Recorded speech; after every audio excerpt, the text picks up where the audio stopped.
Good day, sir. Ang natapos ko po this week is yung pag-display ng expire ng report nila.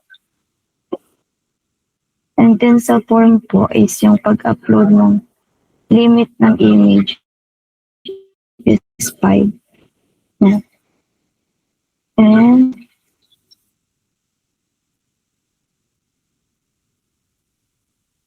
kapag change po ng password,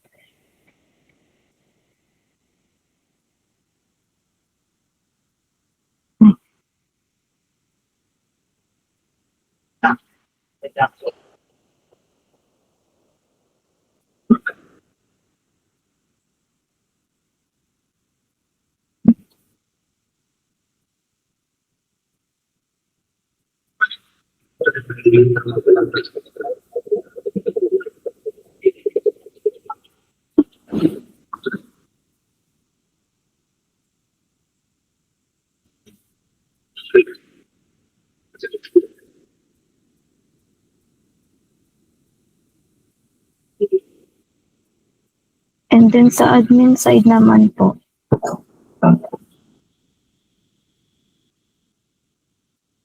pinalitan ko yung modal ng pag-click ng item, which is katulad na siya sa user page.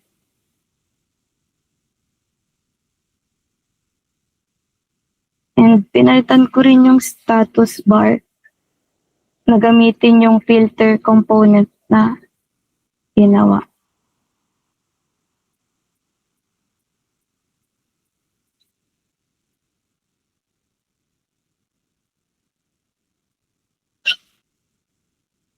Ayun. Ayun lang po yung sa. So, yung una ko pong ginawa is in-implement po yung settings. Nakapag-change pa po ng password.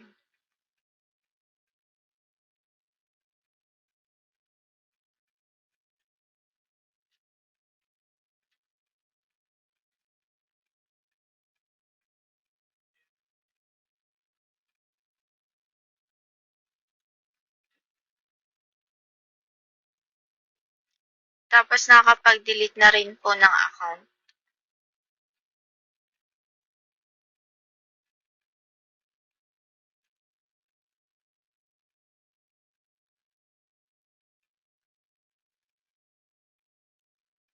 Next po is yung claim item po.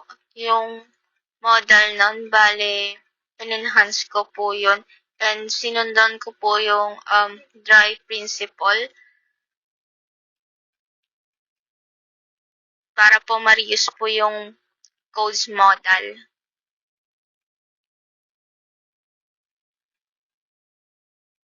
Next naman po is in-implement ko po yung help page.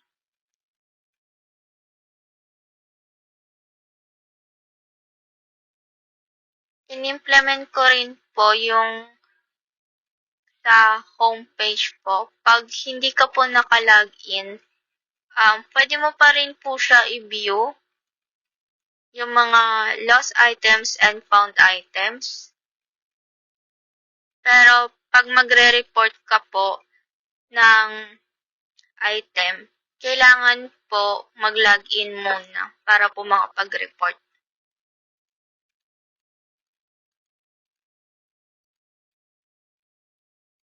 Yun lang po. Okay po, sir. Ang nagawa ko po is yung sa found status management po.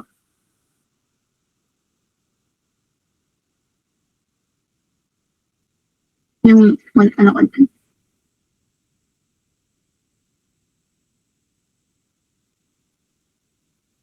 Yan. So, ginawa ko po yung pinaayos ko pong UI, and then sa payment processing po is mag-type ka ng name, then mag-type ka ng user. Sa user lang. Kaya mo sa user lang. Sa user, I mean claimant name. Claimant name. So, so kung sino po ang claimant is pwede pong ilagay na lang po ang name niya, or kung may account man po siya is pwede pong account na lang po niya. Maglagay ka dyan ng account. JND.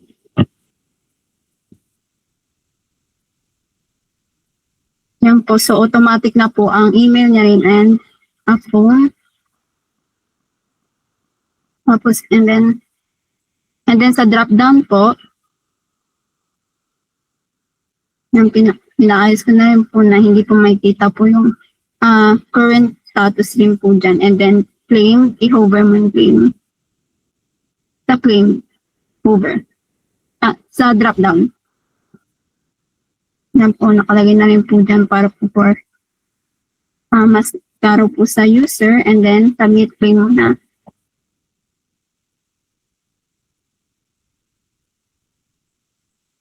So, nandun na po siya sa claimed items. Saan na yan?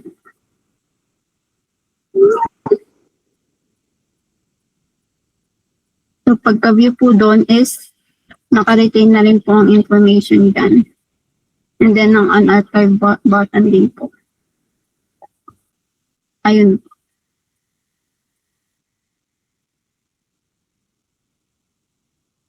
So, sa part ko naman po is ang ginawa ko po is yung notification page para po sa responsiveness po ng mobile ng notification.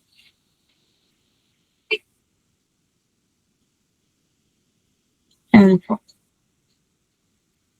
Yes, sir.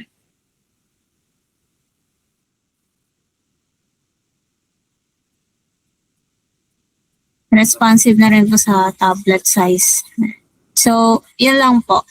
Then, proceed na po tayo sa sprint ceremony.